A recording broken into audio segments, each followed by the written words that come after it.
Contribution of revolutionary organisation freedom movement में revolutionary organisations का contribution अपन इस पार्ट में पढ़ेंगे। The Indians never accepted British sovereignty heartedly का मतलब दिल से। तो इंडियंस ने ब्रिटिश सॉवरेनिटी को कभी दिल से एक्सेप्ट नहीं किया था।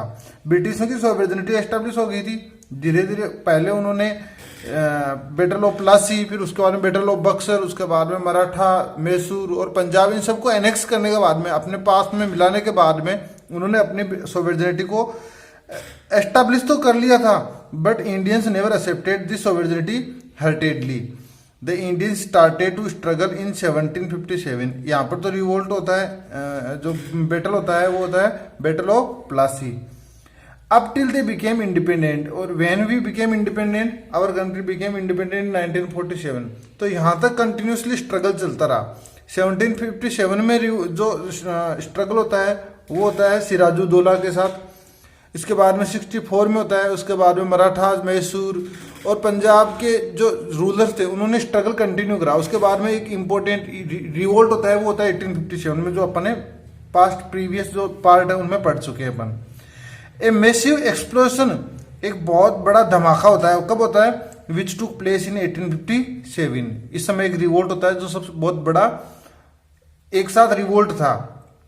It proved to be unsettling for British rule. और ये कैसा प्रूव हुआ? अनसेटलिंग का मतलब होता है जो पहले सेटल थे, वेल एस्टेब्लिश थे, उनको अनसेटल करने का काम, उनको अनएस्टेब्लिश्ड करने का काम किया। From the end of the 19th century. और अगर 19th सेंचुरी के एंड की बात करें टू द बिगिनिंग, तो फ्रॉम ये 19th सेंचुरी की जो 1857 से लेकर और 1900 तक का पीरियड रहेगा, वो तो रहेगा from the end of the 19th century. तो ये एंड रहेगा 19th सेंचुरी का। उसके बाद में to the beginning of the 20th century. 20th century beginning कब होगी? 1901 से स्टार्ट होगी, और उसके बाद में 1910, 1920 ये बिगिनिंग रहेगी, स्टार्टिंग पीरियड रहेगा 20th सेंचुरी का। Till the India became independent, जब तक इंडिया इंडिपेंडेंट नहीं हो गया। व्हेन वी गॉट इंडिपेंडेंट, तो यहां से लेकर अगर अपन लार्जली बात करें तो 1857 से लेकर 1947 तक द रिवोल्यूशनरी मार्टर्स, जो रिवोल्यूशनरी जो क्रांतिकारी जो शहीद लोग हुए थे, मार्टर्स हुए थे, they wrote the history of India independence through their blood. उन्होंने इंडिया की जो हिस्ट्री थी, इंडिया की जो इंडिपेंडेंस की जो हिस्ट्री थी, उसको किससे लिखा? अपने खून से लिखा। मतलब उन्होंने अपना बलिदान दिया इसके लिए। The reasons behind the rise of revolutionary movement were the same due to which the extremist emerge in the movement. अब जो रिवोल्यूशनरी मूवमेंट का राइज हुआ था, ये इसका उठाव हुआ था, उसका रीजन भी सेम थे, जिसके कारण से एक्सट्रीमिस्ट का मतलब जो गर्म दल के लोग थे, जो तीव्र क्रियाएं करते थे, जो वायलेंट एक्टिविटीज करते थे, उनको बोलते हैं extremist. They emerge in the movement. जिस कारण से ये एक्सट्रीमिस्ट इमर्ज हुए थे, उसी के कारण से रिवोल्यूशनरी मूवमेंट इमर्ज हुआ था। इमर्ज होने का मतलब होगा स्टार्ट होना। इन 1857 आफ्टर ए टफ स्ट्रगल, 1857 में एक टफ स्ट्रगल स्टार्ट होता है। टफ स्ट्रगल का मतलब होगा एक कठिन संघर्ष स्टार्ट होता है। The Britishers were able to reestablish their empire. हालांकि 1857 में रिवोल्ट हुआ, रिवोल्ट बहुत ही टफ स्ट्रगल भी हुआ, लेकिन उसके बावजूद भी ब्रिटिशर्स ने क्या कर लिया? अपना जो एम्पायर था उसको रीएस्टेब्लिश कर लिया, वापस पुनः उन्होंने एस्टेब्लिश कर लिया। बट द रिटेलिएटरी पॉलिसीज, जो प्रतिशोध की जो उनकी पॉलिसीज थी, नीतियां थी, but the retaliatory policies of the British governor general Lord Curzon की जो पॉलिसी थी वो कैसी थी? प्रतिशोध की नीतियां थी। They force the Indians to start a revolutionary movement. उसने ये उनकी जो ये पॉलिसी थी, उन पॉलिसीज के कारण से इंडियंस ने फिर से रिवोल्यूशन स्टार्ट कर दिया। The pride of every Indian suffered a setback. और हर इंडियन का जो प्राइड था, जो गर्व था, उस गर्व को एक बहुत बड़ा धक्का लगा by the blow partition of Bengal in the 1905 में एक इंपॉर्टेंट इवेंट होता है। 1905 में क्या होता है? जो बंगाल था, उस बंगाल के 2 पार्ट बना दिए जाते हैं। जैसे इस प्रकार से बंगाल है तो इसके 2 पार्ट बनाते हैं। एक को बोलते हैं ईस्टर्न बंगाल, दूसरे को बोलते हैं वेस्टर्न बंगाल। अब इसको अगर प्रेजेंट टाइम के कॉन्टेक्स्ट में देखें तो वेस्टर्न बंगाल है जो समय पार्टीशन किया था, वो तो अभी प्रेजेंट टाइम का वेस्ट बंगाल जो है वो आ जाएगा। जो ईस्टर्न बंगाल है, ये अभी जो प्रेजेंट टाइम का बांग्लादेश है उसको बनाया गया था। तो इसका जो पार्टीशन किया गया था, the partition of Bengal was happened on the basis of religion. जो मुस्लिम लोग थे उनको तो कह दिया गया कि आप ईस्टर्न बांग्लादेश में ईस्टर्न बंगाल में चले जाओ, और जो हिंदूज थे उनको कह दिया कि आप आ जाओ वेस्टर्न बंगाल में। तो इस प्रकार से उनको एक जो मिलजुल कर रह रहे थे उनको एक बहुत बड़ा धक्का लगा। तो the pride of India every Indian suffered a setback, एक बहुत बड़ा धक्का लगा। The blow of partition of Bengal in 1905, इसका ये जो धक्का लगा इसके कारण से रिवोल्यूशनरी एक्टिविटीज स्टार्ट हो जाती है बंगाल में। The revolutionary movement was born due to frustration, और इसके एक निराशा हुई थी, एक फ्रस्ट्रेशन हुआ था, इसके कारण से रिवोल्यूशनरी एक्टिविटीज स्टार्ट होती है, which was the result of British atrocities. ये जो रिवोल्यूशनरी एक्टिविटीज थी, मूवमेंट था, इसमें जो फ्रस्ट्रेशन हुआ था, ये फ्रस्ट्रेशन का रीजन था ब्रिटिशों की एट्रोसिटीज, ब्रिटिशों के जो अत्याचार थे, जो शोषण कर रहे थे, अत्याचार कर रहे थे, वो एक मेजर रीजन था। एंड इनकेपेबल लीडर्स, और जो इंडियन लीडर्स थे, कई इंडियन जो रूलर्स थे वो कैसे थे, इनकेपेबल थे, अयोग्य थे। And these incapable leaders had remained unsuccessful, ये अनसक्सेसफुल रहे किसमें, in providing capable leadership to the masses, जनता को एक केपेबल लीडरशिप देने में ये भी नाकामयाब रहे। तो these are the two major reasons due to which people frustrate, लोग फ्रस्ट्रेट होने के दो मेजर रीजन बताएं, एक तो ब्रिटिश एट्रोसिटीज एंड दूसरा इनकेपेबल लीडर्स। इनकेपेबल लीडर्स थे वो मासेज यानी पब्लिक को प्रॉपर लीडरशिप देने में कामयाब नहीं हुए।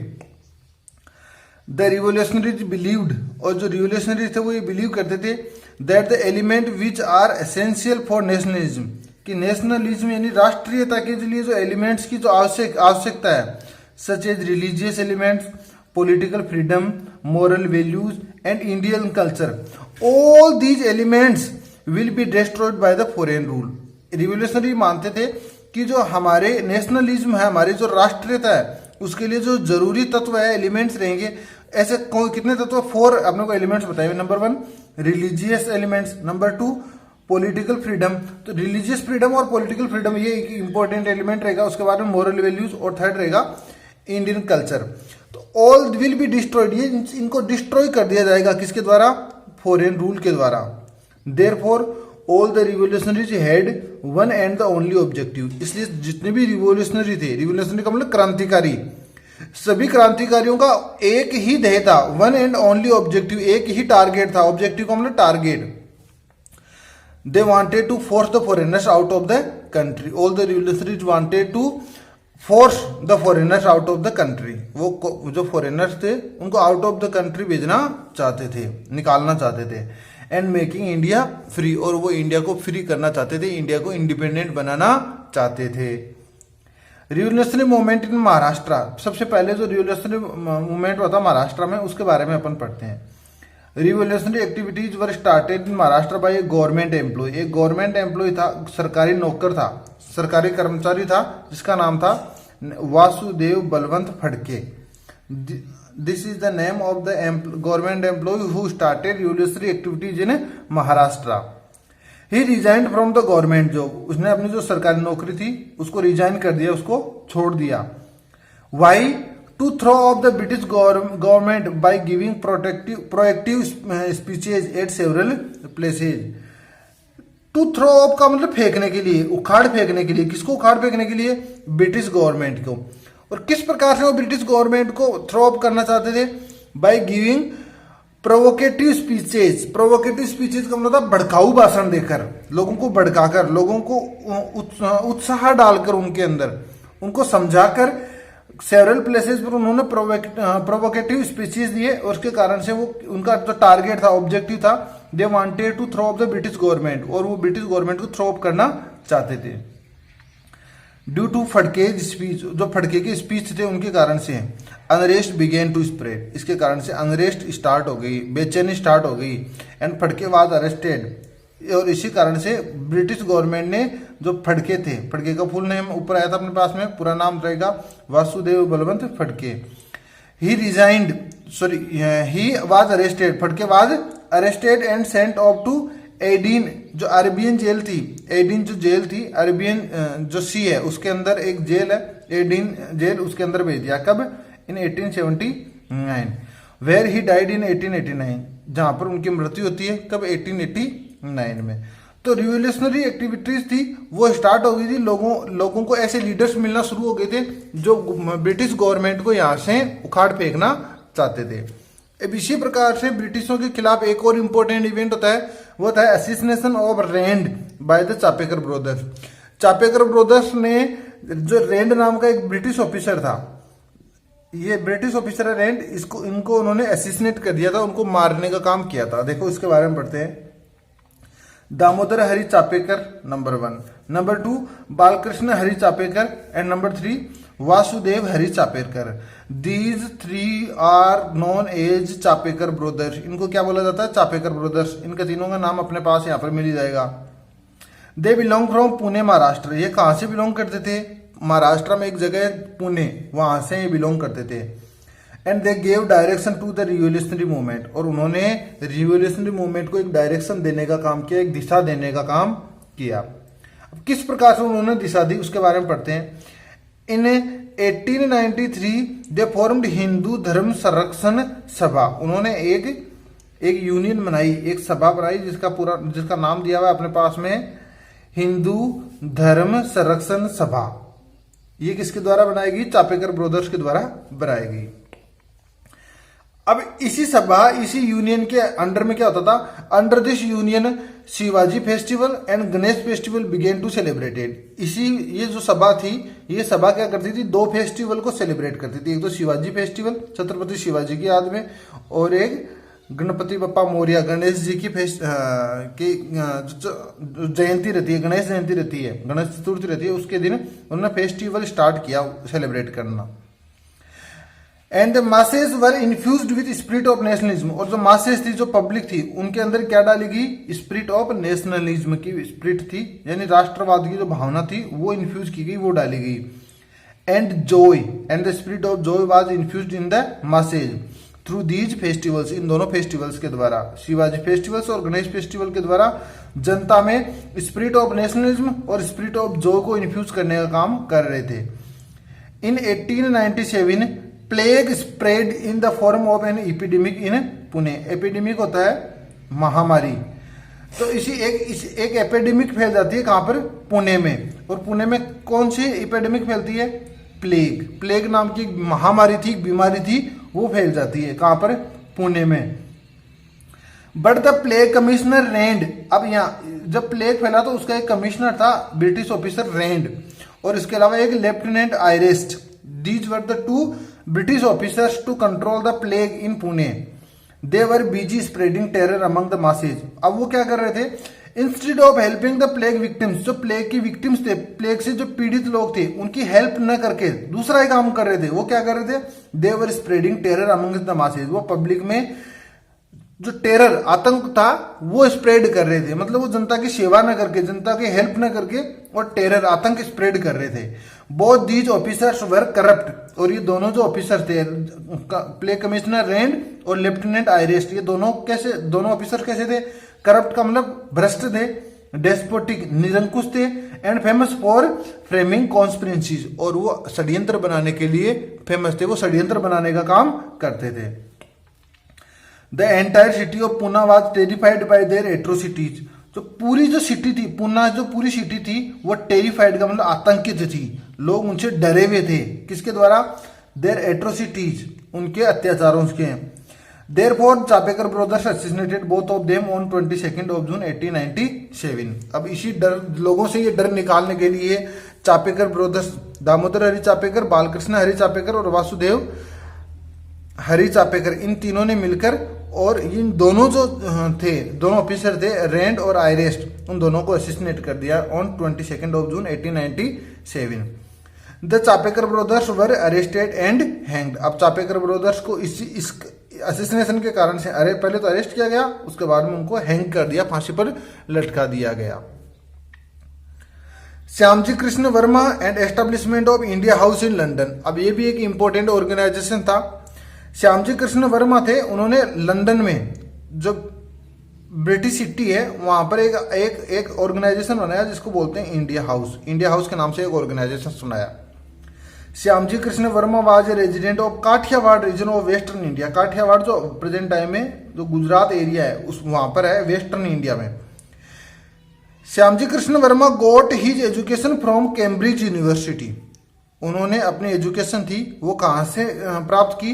कैम्ब्रिज यूनिवर्सिटी, जो यूनाइटेड किंगडम ब्रिटिश की एक इंपॉर्टेंट यूनिवर्सिटी है, बहुत मेजर फेमस यूनिवर्सिटी है। And he became a barrister, और वो वहीं पर क्या बन जाते हैं कि वकील बन जाते हैं। अभी जब वो वापस आए after returning back to India, जब वो श्यामजी कृष्ण वर्मा इंडिया में आए इंग्लैंड से कैम्ब्रिज यूनिवर्सिटी में पढ़कर बैरिस्टर बनकर, he was hurt by the corrupt, और उनको हर्ट यानी वो बहुत आघातित हुए, उनको बहुत ज्यादा धक्का लगा। किसके कारण से? जो करप्ट पॉलिसीज थी, करप्ट पॉलिसीज के कारण से। किसकी थी करप्ट पॉलिसीज? ब्रिटिशर्स की। Corrupt character of the British political resident, जो ब्रिटिश पॉलिटिकल रेजिडेंट था उसकी जो पॉलिसीज थी वो कैसी थी? करप्ट थी। इसके कारण से वो बहुत ज्यादा दुखी हुए, हर्ट हुए। And he family decided to make India free, और उन्होंने फैमिली का मतलब दृढ़तापूर्वक ये डिसाइड किया कि इंडिया को फ्री बनाना ही है। And he made the city of London as his workplace, और उन्होंने अपने कर्मस्थली वर्क करने का जो प्लेस था वो बनाया लंदन में। Shyamji Krishna Varma was the first to take the initiative of establishing a revolutionary organisation for attaining freedom outside the country. अब कंट्री से बाहर, आउटसाइड द इंडिया, कंट्री से बाहर एक ऑर्गेनाइजेशन एस्टैब्लिश करने वाले वो फर्स्ट पर्सन थे। ही वाज द फर्स्ट, वो पहले थे। किसके लिए? ये स्टार्ट करने के लिए, इनिशिएट करने के लिए, establishing revolutionary organisation, revolutionary organisation establish करने वाले वो प्रथम पर्सन थे। कहां पर? Outside the country. किसके लिए? To attain the freedom of India. In 1905 he formed Bharat Swashasan Samiti. उन्होंने एक ऑर्गेनाइजेशन बनाया जिसका नाम है भारत स्वशासन समिति। किसने बनाया? श्यामजी कृष्ण वर्मा ने बनाया। कहां पर बनाया? लंदन में। कब बनाया? 1905 में। Which he renowned by the name of India house. अब इसी का उन्होंने नाम क्या रखा? India house. तो लंदन में था, ये अपने पहले पढ़ा था अभी। He also published A monthly magazine named India socialism. उन्होंने एक मंथली मैगजीन, एक पत्रिका जो हर महीने पब्लिश होती थी जिसका नाम था इंडिया सोशलिज्म, ये भी पब्लिश करने का काम किया। He started 6 fellowships. उन्होंने 6 फेलोशिप्स, जो फेलोशिप्स होगी स्कॉलरशिप, जो लोगों को पढ़ाने के लिए वहां पर लेकर जाते थे 6 लोगों को, of ₹1000 each for the Indians who were abroad. जो एब्रोड में जो लोग थे, एब्रोड का मतलब विदेश में जो इंडियंस थे उनके लिए 6 पर्सन्स को सेलेक्ट किया और उनको सबको ₹1000 फेलोशिप, छात्रवृत्ति देने का काम किया। Shortly India house became a centre of revolution. जल्दी ही इंडिया हाउस था वो सेंटर ऑफ रिवोल्यूशन बन जाता है, जो रिवोल्यूशन थी, क्रांति थी, उसका एक केंद्र बन जाता है। ऑफ दोज इंडियंस, उन सभी इंडियंस के लिए who use to live in London, जो लंदन में रहने वाले जो लोग थे उनके रिवोल्यूशन का केंद्र बन जाता है London house. Revolutionary such as Vinayak Damodar Savarkar, Lala Hardayal, Madan Lal Dhingra became its member. ये मेजर लीडर्स थे, मेजर फ्रीडम फाइटर्स थे जो लंदन हाउस के मेंबर्स बने। तो सबसे पहले श्यामजी कृष्ण वर्मा खुद थे ही, उसके अलावा विनायक दामोदर सावरकर, लाला हरदयाल और Madan Lal Dhingra. Noticing the activities of Shyamji Krishna Varma. अब जब श्यामजी कृष्ण वर्मा की जो एक्टिविटीज थी, जो गतिविधियां थी, इसको नोटिस किया किसने? ब्रिटिशर्स ने। Then British government started taking action against him. उनके अगेंस्ट में एक्शन लेना शुरू कर दिया। किसने? ब्रिटिश गवर्नमेंट ने। ही लेफ्ट इंडिया, वो इंडिया को छोड़कर चले गए। And went away to Paris, और वो कहां पर चले गए? पेरिस चले गए। And continued his revolutionary activities from Paris, और उन्होंने पेरिस से अपनी जो रिवोल्यूशनरी एक्टिविटीज थी उनको कंटिन्यू किया। तो इस प्रकार से ये रहेगी श्यामजी कृष्ण वर्मा की द्वारा एक्टिविटीज। उसके बाद में रहेगी विनायक दामोदर सावरकर, और उसके आगे का जो पार्ट है वो नेक्स्ट पार्ट में अपन पढ़ेंगे। Thank you.